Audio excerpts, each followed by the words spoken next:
எல்லாருக்கும் வணக்கம். இன்னைக்கு ஏப்ரல் மாசம் 30ஆம் தேதி. நாளைக்கு மே 1 உழைப்பாளர்கள் தினம். 1, 2, 3. அதற்கு பிறகு 4ஆம் தேதி தமிழ்நாட்டினுடைய யார் புதிய முதலமைச்சர்? அவர் 2வது முறையாக அமரப் போகிறாரா? புதுசா யாராவது வரப்போறாங்களா?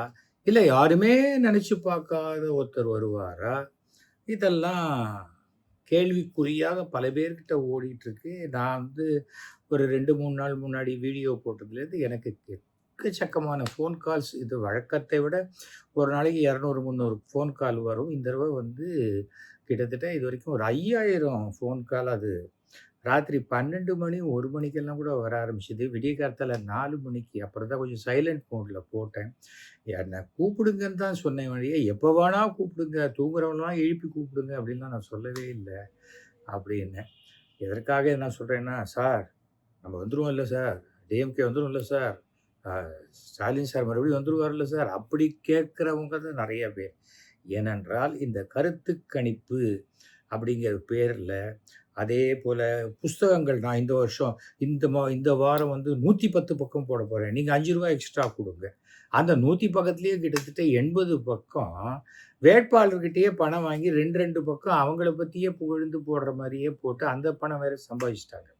இப்பல்லாம் பல பத்திரிகைகள் வந்து அந்த ஒவ்வொரு பேஜுக்கு இவ்வளோ ரூபா அப்படின்னு சம்மந்தப்பட்டவங்ககிட்டயே வாங்கி போடுறது. முன்னெல்லாம் போட்டா நடுப்பக்கம் ஒண்ணு போடுவாங்க. அட்டப்படம் ஒண்ணு போடுவாங்க. அட்டப்படத்துல ஒரு ஃபோட்டோவும், உள்ள ஒரு ஆர்டிக்கிளும் சேர்ந்து வந்து ரூ. 5,00,000 குடுங்க. உள்ள வந்து ஆர்டிக்கிள் வந்து 4 பக்கம் இல்லாம 2 பக்கம் மாத்திரம் வந்தா ரூ. 3,00,000 குடுங்க. இப்படி எல்லாமே இன்றைக்கு வியாபாரமாகி விட்டது. சோசியல் மீடியால இன்ஃப்ளூயன்சர்ன்னு நெறைய பேர் வந்துட்டாங்க. நாம ஒரு பேஸ்ட் வாங்கினா கூட டக்குன்னு புடிங்க. அதெல்லாம் யூஸ் பண்ணாதீங்க. நான் தேய்க்கிற பேஸ்ட்ட யூஸ் பண்ணுங்க. அது எப்படி நீ தேய்க்கிற பேஸ்ட்ட நான் எப்படி யூஸ் பண்ண முடியும்? அது எச்சல் இல்லையா? நான் வேற தானே வாங்கணும். அந்த மாரி கேட்கறதுக்கு ஆள் இருக்காங்க. ஆனா என்னன்னா, எல்லாத்தையுமே வியாபாரமாக்கக்கூடிய ஒரு மனோபாவம் என்ன ஆயிடுச்சு, வியாபாரம் பண்றது தப்பு இல்ல. அதுல ஒரு ஒழுக்கமும், நேர்மையும் இல்லாத ஒரு வியாபாரமாக கிடைச்ச கேப்ல நம்ப வந்து பணத்த சம்பாதிச்சிடலாங்கிற ஒரு எண்ணம். அது வந்து இப்போ வந்துருச்சு. பரவலாக வந்துருச்சு. ரொம்ப நாட்களாகவே இருந்திருக்கு. ஆனா இது எப்படின்னா ஒரு ஆக்சிடென்ட் ஆச்சுன்னா, ஓடி போய் காப்பாத்த போறவங்க 10 பேர்னா 2 பேரு அந்த செத்து போனவங்க கையில இருக்கிற வாட்சையும், மோதிரத்தையும் உருவக்கூடியவங்களாக இருக்கக்கூடிய காலகட்டம் அது. யாரையும் நம்ம குத்தம் சொல்ல முடியாது. ஏனென்றால் சமுதாயம் மாறிக்கிட்டே வரும்பொழுது, என்னையே என் பையன் சொல்லுவான். "அப்பா உனக்கு பொழைக்க தெரியலப்பா" அப்படிம்பான். நாளைக்கு அவன் பையன் சொல்லுவான். "அப்பா உனக்கு பொழைக்க தெரியலப்பா." ஏனென்றால் அந்த வந்து uh what was illegal 20 years back, now it is legal. What is legal today will be illegal after 10 years. எல்லாமே மாறிக்கொண்டே தான் இருக்கும். மாற்றம் வேணும், மாற்றம் ஒன்றே உலகத்துல மாறாது. அதுக்காக எல்லாமே மாறிடும்னா, அப்பா அம்மாவ மாத்த முடியுமா? சகோதரன், சகோதரிய மாத்த முடியுமா? மாற முடியாததும் சிலதெல்லாம் இருக்கு அது. இல்லையா? நாம மதம் மாறலாம். யாராவது ஜாதி மாறி பார்த்துருக்கீங்களா? மாற முடியாது. இதெல்லாம் தான் நம்ம புரிஞ்சுக்கணும். ஏதோ ஒண்ணு சொல்லிட்டாங்கன்னா, அத வச்சுக்கிட்டு எல்லாத்தையும் பேசுறோம்னா, அது சரியாக இருக்காது. இந்த கருத்து கணிப்புல வந்து நான் ஆரம்பத்துலேருந்தே சொல்லிட்டு இருக்கிற விஷயம் என்னன்னா, ஓட்டு என்பது வேற, ஜெயிக்கிற சீட்டு என்பது வேற. இத முதல்ல நம்ம தெரிஞ்சுக்கணும். தேர்தலை பற்றி பெரிய புரிதல் எல்லாருக்கும் இருக்கணும்னு அவசியம் இல்ல. ஏன்னா ஓட்டு போடுறவங்களுக்கு என்ன ஒரு எண்ணம் இருக்கணும்? நாளைக்கு நாம ஓட்டு போட்டா, நமக்கு 5 வருஷம் நல்லது நடக்குமா? அப்படிங்கிற எண்ணத்தோட ஓட்டு போட்டால், அது நமக்கு நல்லது. இல்ல அந்த ஆள் வரட்டும், அந்த ஆள் வரட்டும், இந்த ஆள் வரட்டும். சைக்கிள்ல போறவன் ஸ்கூட்டர்ல போணும், சைக்கிள்ல போறவன் கார்ல போணும், சைக்கிள்ல போறவன் தனி பிளேன்ல போணும். அவங்கள பணக்காரனாக்குறதுக்கு நாம ஓட்டு போட வேண்டிய அவசியம் இல்லைங்கிறது என்னுடைய கருத்து. இன்னைக்கு இல்ல, என்னைக்குமே. நான் ஒவ்வொரு முறையும் நான் தேர்தல் நிக்கும்போது அதான் சொன்னேன். நான் காசு குடுக்க மாட்டேன், உங்ககிட்ட காசு வாங்க மாட்டேன். ஏன்னா, எனக்கு வந்து அரசியல் என்பது வியாபாரம் அல்ல. அது வந்து ஒரு அ போட்ட பணத்த அத விட ஜாஸ்தி எடுக்கணுங்கிற இடமும் இல்ல. எனக்கு கடவுள் என்னை ரொம்ப நல்லபடியா வச்சிருக்கிறார். இன்னி வரைக்கும் கடன் இல்லாத ஒரு வாழ்க்கை. முடிஞ்சவங்களுக்கு உதவி செய்ய வருஷத்துக்கு ஒரு ஒரு 10, 20 லட்ச ரூபா குழந்தைங்க படிப்பு செலவுக்கு, அனாதை அ வ இல்லங்களுக்கு குடுக்க வேண்டியது, முதியோர் இல்லங்களுக்கு முடிஞ்ச உதவிகளை செய்யுது. எல்லாவற்றையும் தாண்டி அந்த அன்கிளைம்டு பாடிஸ் இதுவரைக்கும் நான் 600 அனாதை பிணங்களை அடக்கம் செய்திருக்கிறேன். அதற்கு உண்டான உதவிகளை செய்வது, படிப்பு செலவு இதெல்லாம் தான் நான் பண்ணிக்கிட்டு இருக்கேன். அதனால எனக்கு வந்து புதுசா யார்ட்டயாவது காசு வாங்கி தான் வாழ்க்கை நடத்தணும். ஒரு 10 ஃப்ரெண்ட்ஸ் வந்து எனக்கு மாசம் 10,00,000 ரூவா குடுக்குறாங்க. அத வச்சு தான் நான் இந்த வாட்ச் வாங்கினேன். இது பிளேன்ல ராக்கெட்லேருந்து விழுந்தது. அப்படியெல்லாம் சொல்றதில்ல. இந்த வாட்ச் கூட என்னுடைய ஃப்ரெண்ட் ஒருத்தர் தான் வாங்கி குடுத்தாரு. ஏன்னா, எனக்கு வந்து ரூ. 70,000 குடுத்தெல்லாம் வாட்ச் வாங்கணும்னு நான் நினைக்கிறதே கிடையாது. என்னுடைய ஃபோன் என் மாப்பிள்ளை வாங்கி குடுத்தது தான். ஐஃபோன். எனக்கு அலோன்னா அது அலோங்க போகுது. நீ எத்தனை கோடி ரூபாய்க்கு ஃபோன் வாங்கினாலும், அதுக்கு மேல 2 வார்த்தை அது சேர்த்து சொல்லுமா? சொல்லப் போறது கிடையாது. ஸோ, இந்த தேர்தல்ல இந்த கருத்து கணிப்பு காலையில பார்த்தேன். பார்த்தீங்களா, எத்தனை பேர் கருத்து கணிப்பு போட்டிருக்காங்க. நேத்திக்கு சாயங்காலத்துலேருந்தே கருத்து கணிப்பு வரிசையா வந்துடுச்சு. அதில அவங்க எல்லாம் என்ன சொல்லியிருக்காங்கங்கிறது எல்லாம் உங்களுக்கு தெரியும். இருந்தாலும் நான் சொல்றேன். என்டிடிவி வந்து திமுக கூட்டணி 125லேருந்து 145, மேட்ரிக்ஸ்ன்னு ஒண்ணு 122, 132, ரிப்பப்ளிக் டிவி அது வந்து 125லேருந்து 145, அப்புறம் மும்பை சட்ட பஜார் 145லேருந்து 155, மின்னம்பலம் வந்து 155 சீட்டு வரும்னு ஒரே ஒரு சாய்ஸே குடுக்காம குடுத்துருக்காங்க. அப்புறம் வோட் வைப்பு 103லேருந்து 113 குறைச்சலா டிஎம்கேக்கு. அப்புறம் வந்து ஜேவிசி டைம்ஸ் நவ் 75லேருந்து 95 சீட்டு தான் டிஎம்கேக்கு கிடைக்கும்னு சொல்லியிருக்காங்க.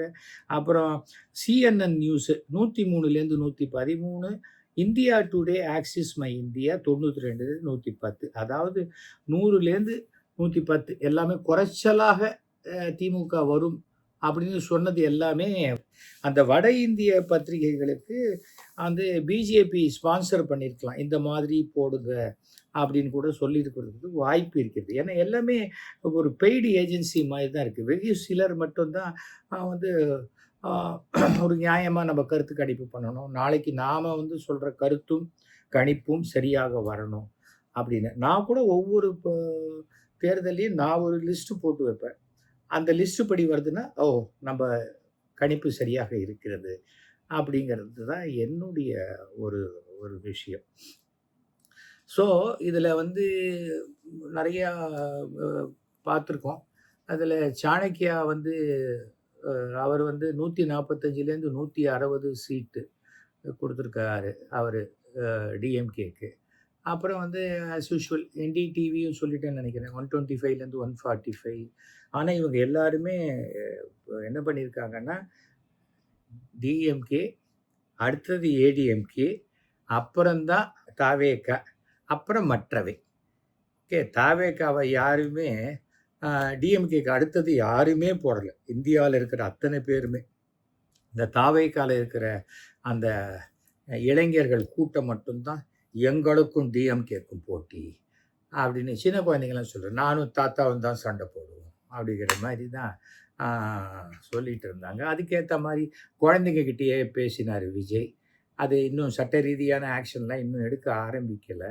வந்து கிண்டர் ஜாய் வாங்குற மாதிரி நீங்கள் போய் பேசுங்க, அப்புறம் வீட்டில் இருக்கிறவங்க காதில் விசில் ஊதுங்கன்னு. இன்னும் சில பைத்தியங்கள்லாம் இருக்குல்ல, அவர் மட்டும் அண்ணன் மட்டும் தோத்துட்டார், நான் விஷம் குடிச்சிடுவேன் அப்படின்னு. குழந்தை கிடைக்கிறதுங்கிறதே பெரிய வரம்னு சொல்லுவாங்க. ஸ்கூலில் க்யூவில் போய் நின்று அட்மிஷன் வாங்கி படிக்க வச்சு, அதை வந்து ஒரு பெரிய ஆளாக்கி நம்மளோட சிறந்த ஆளாக வரணும்னு பார்த்தா, இப்படி தருதலைங்க மாதிரி ரோட்டில் சுற்றிக்கிட்டு இருந்தால் எந்த பெற்றவங்களுக்கும் அது பிடிக்காது.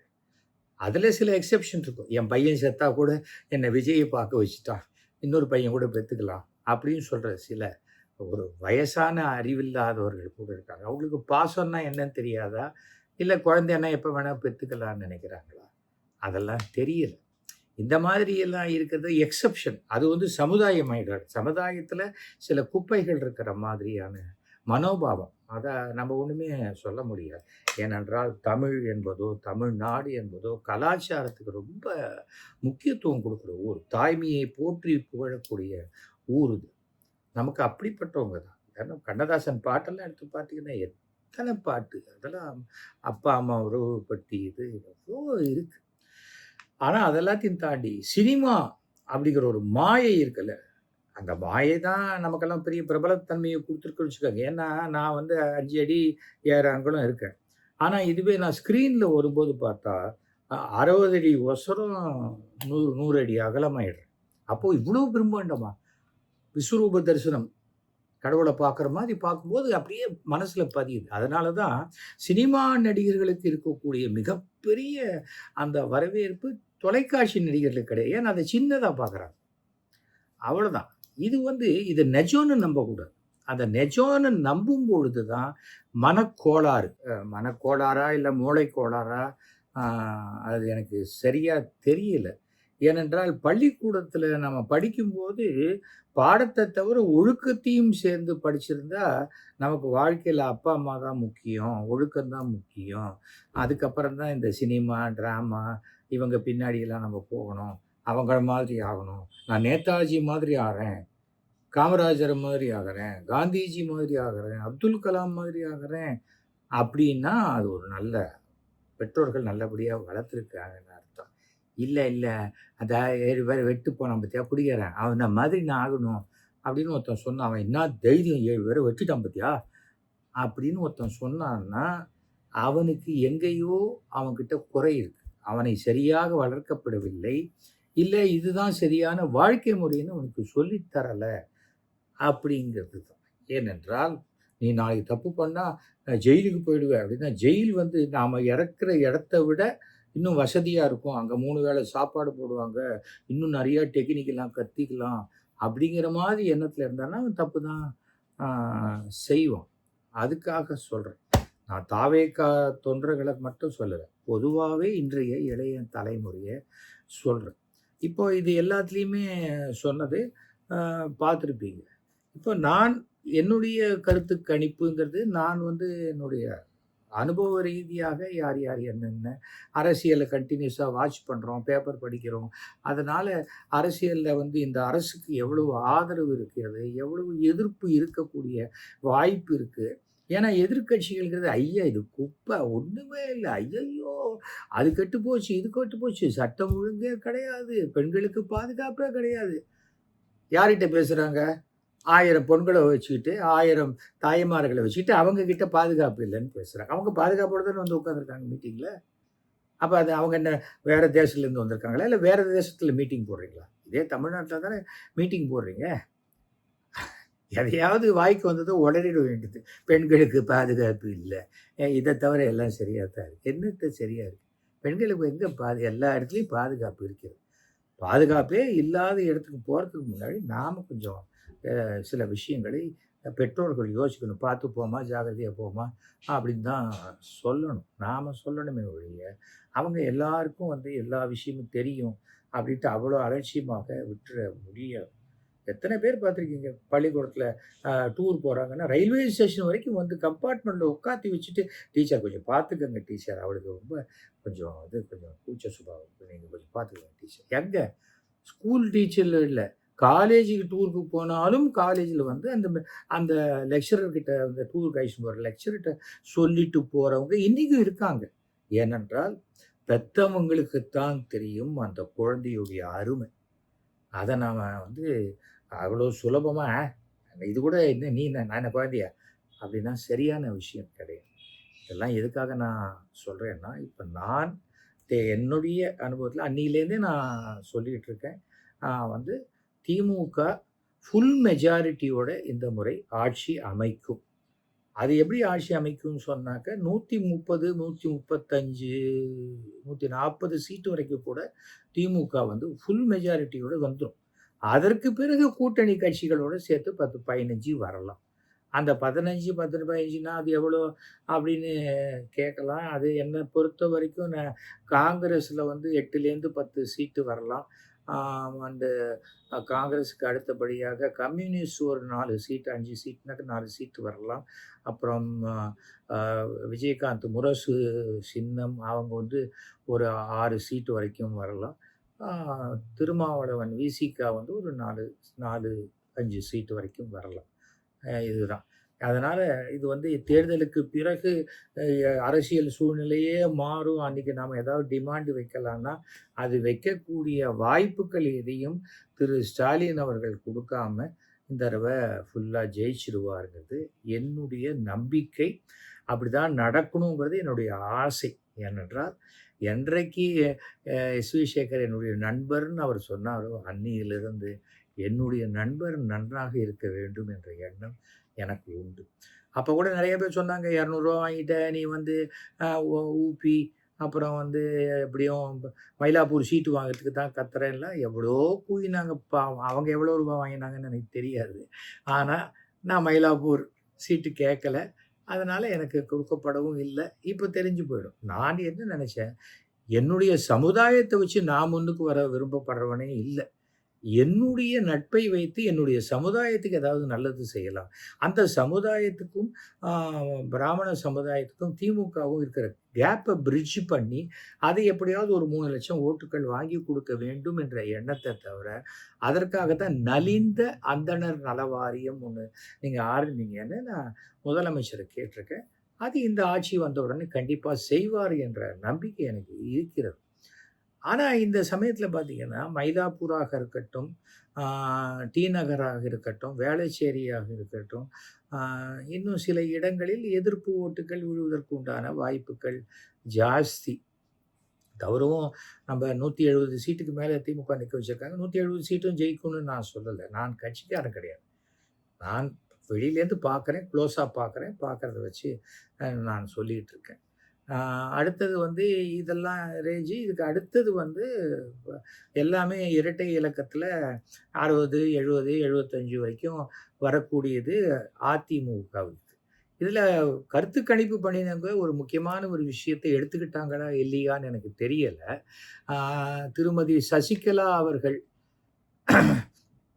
நடராஜன் சசிகலா அவர்கள், அப்புறம் திரு ராமதாஸ் அவர்கள், பாமக நிறுவனர்.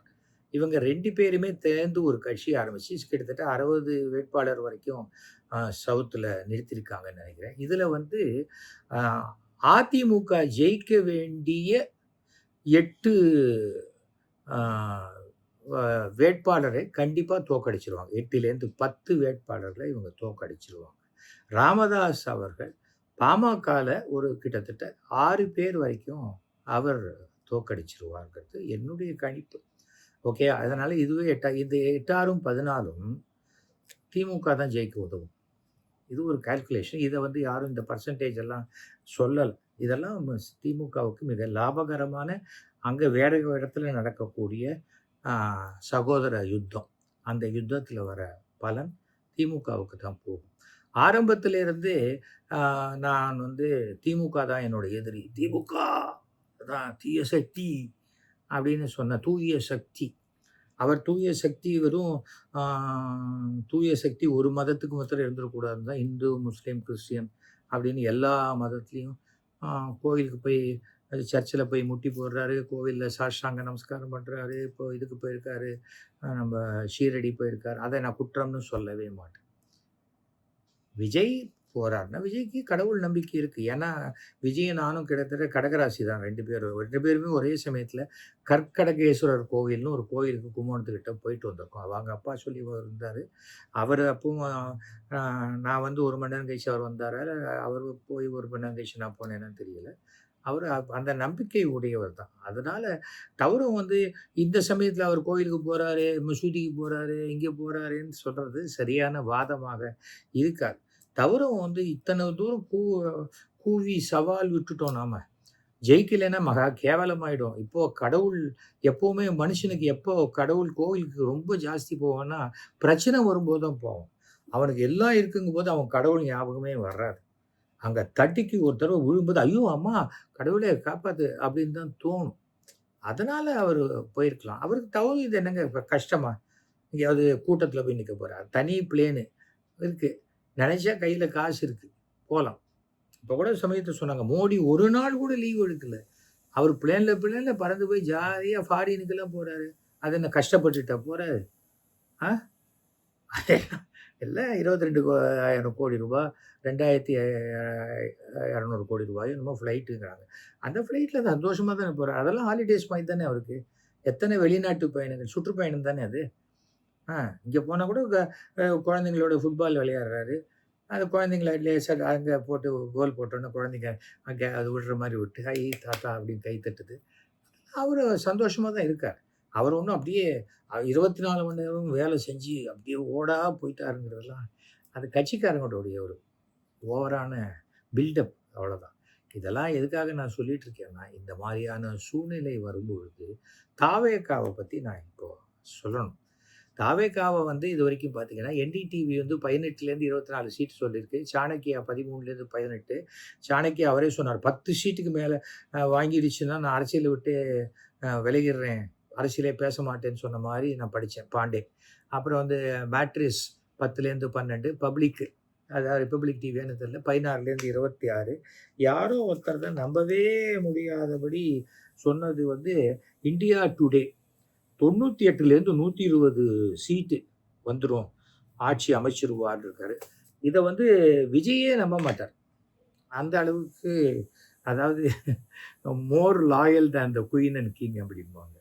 அந்த அளவுக்கு ரொம்ப விசுவாசமாக அந்த இந்தியா டுடே அவங்கெல்லாம் எங்கேருந்து இந்த கருத்து கணிப்புலாம் எடுத்தாங்கன்னு எனக்கு தெரியல. ஏதாவது இப்ப சமீபத்தில பேரரசுவோடைய சிவகாசி படம் வந்தது. அந்த தியேட்டர்ல போய் எடுத்தாங்களா? அதெல்லாம் எனக்கு தெரியல. ஆனா இது என்னமோ எலக்ஷனுக்கு எடுத்த மாரி தெரியல. என்னை பொறுத்தவரைக்கும் இந்த தேர்தல்ல 1லேருந்து 3 சீட்டு வரைக்கும் விஜய் வாங்குவார். அதுல விஜய்ல 2 தொகுதியிலும் விஜய் வெற்றி பெறுவாரா என்பதே எனக்கு ஒரு சந்தேகமான ஒரு விஷயம். அவர் வந்து சென்னையில், பெரம்பூரில் வெற்றி பெறுவதற்கு உண்டான வாய்ப்புகள் இருக்கிறது வச்சுட்டா, திருச்சியில அவருக்கு ஒரு தோல்வி தான் கிடைக்கும்.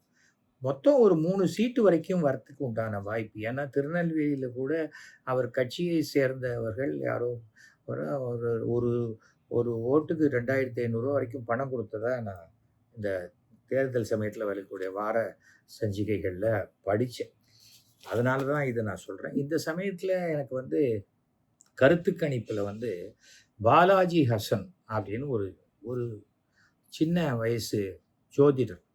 அது என்கேவிங்கிறது நெல்லை கே. வசந்தனுடைய ஃப்ரெண்டு, அவருடைய சீடர். நல்ல ரொம்ப யங்ஸ்டர். சேலத்தில இருக்கக்கூடியவர் இவரு. வந்து ரொம்ப பெர்ஃபெக்ட்டான கருத்து கணிப்பு இருக்கும். அவருடைய கருத்து கணிப்பு என்னங்கிறத சொல்றேன். டிஎம்கே 162லேருந்து 171 சீட்டு வரைக்கும் வரும். அதாவது டிஎம்கே அலையன்ஸ். ஓகேயா? ஏடிஎம்கே 72லேருந்து 75, டிவிகே 1லேருந்து 3, அப்புறம் என்டிகே ஒரு ஒரு சீட். சீமானுக்கு ஒரு சீட் போட்டிருக்காரு அவரு. இது வந்து அவர் கணிக்கிறதில்ல. அந்தந்த பேர வச்சு யார் யார் வந்து அந்த அவங்களுடைய வேட்புமனு தாக்கல் பண்ணாங்களோ, அந்த டயத்த வச்சு பண்ணக்கூடிய ஒரு அஸ்ட்ராலாஜிக்கல் ப்ரெடிக்ஷன். 99% இது போன தடவ வந்து 234 தொகுதியில இவரது வந்து 210 தொகுதி இவர் சொன்னது 100% கரெக்ட்டாக அ வந்திருக்கிறது. சரணகுமார்ன்னு என்னுடைய ஃப்ரெண்டு அவர் இந்தியன் ஓவர்சீஸ் பேங்க்ல ஒர்க் பண்றாரு. அவரும் இது மாரி இந்த லாஸ்ட் டைம் 40 தொகுதிகளுக்கு போட்டதுல 38 தொகுதி கரெக்ட்டா வந்தது. ஸோ நான் நம்புறேன். ஓகேயா? அந்த நான் நம்புறதுல இது வரக்கூடியது. இதே சமயத்தில நான் ஈரோடு சேலம் எஸ்பி இவர் சேலத்தில தான் இருக்கிறார். சேலம் எஸ்பிக்கு என்னுடைய வேண்டுகோள்.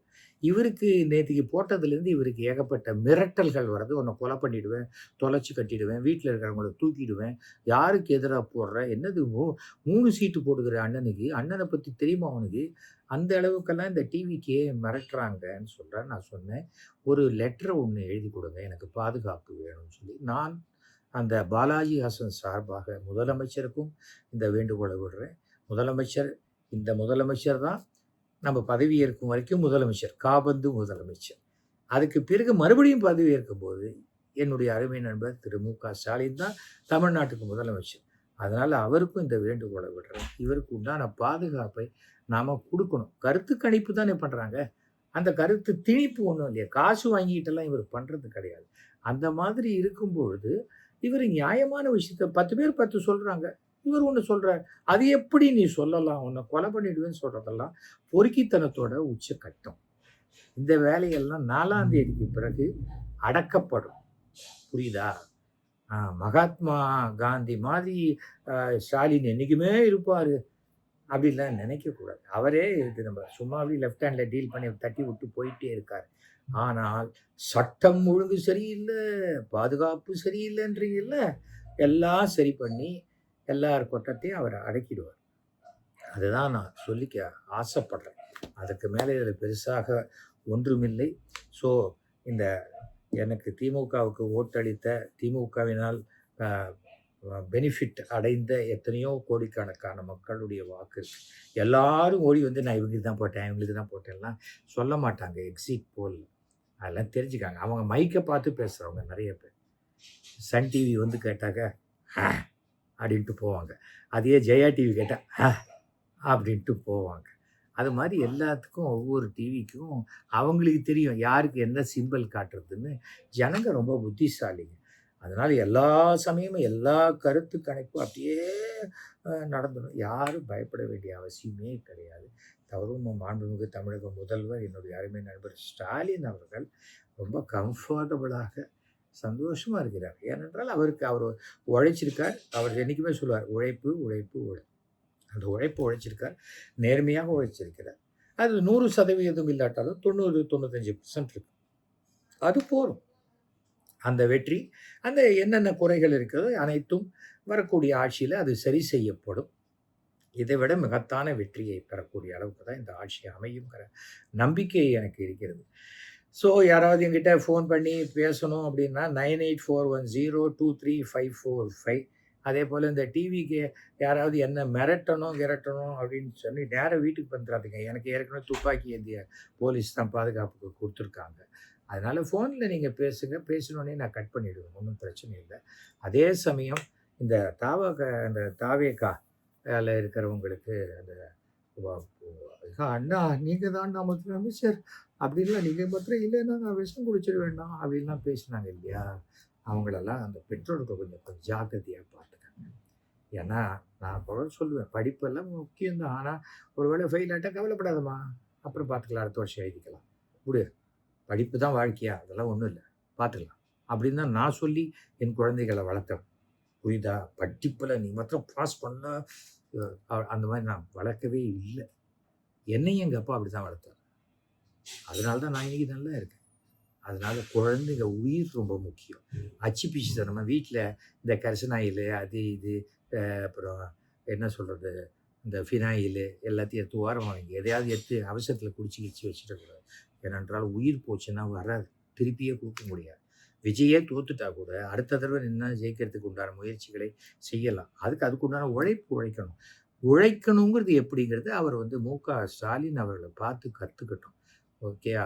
அதனால் அந்த ஒரு விஷயத்தை மட்டும் கொஞ்சம் தயவு செஞ்சு தவறான முடிவு எடுக்கக்கூடிய குழந்தைகள், அதே போல் சின்ன குழந்தைங்கிட்ட சொல்லுங்கள், டேய் தோல்வி தாண்டா வெற்றிக்கு முதல் படி. ஒன்றும் இல்லை, தோத்தா என்ன, அப்புறம் எலெக்ஷன் வருது, அதில் வரப்போகிறாரு, இதில் வரப்போகிறாரு. அவர் தான் மறுபடியும் சினிமாவில் நடிக்க போகிறாரு, ஜாலியாக இருக்கும், போய் பார்த்துட்டு வரலாம்டா. சினிமாவில் இருக்கிறதெல்லாம் நிஜம் நம்பாதடா. அந்த மாதிரியெல்லாம் நம்ம சொல்லிக்கலாம். ஓகேயா? அந்த ஒரு விஷயத்தை மட்டும் தயவு செய்து குழந்தைகள் சரி தவறான பாதைக்கு போயிடாதபடி இன்னும் 1ஆம் தேதியிலேருந்து கவுன்சிலிங் கொடுக்க ஆரம்பிச்சிருக்கேன். வீட்டில் பேசும்போதே சொல்லணும். பெரிய பெரிய தலைவர்கள்லாம் கூட தோல்வியை தழுவியிருக்காங்க. காமராஜர் தோற்று போயிருக்காரு, அண்ணாதுரை தோற்று போயிருக்காரு, இவர்கள் தோற்று போயிருக்காங்க, எவ்வளோ பேர் தோற்று போயிருக்காங்க, ராஜாஜி தோற்று போயிருக்காரு.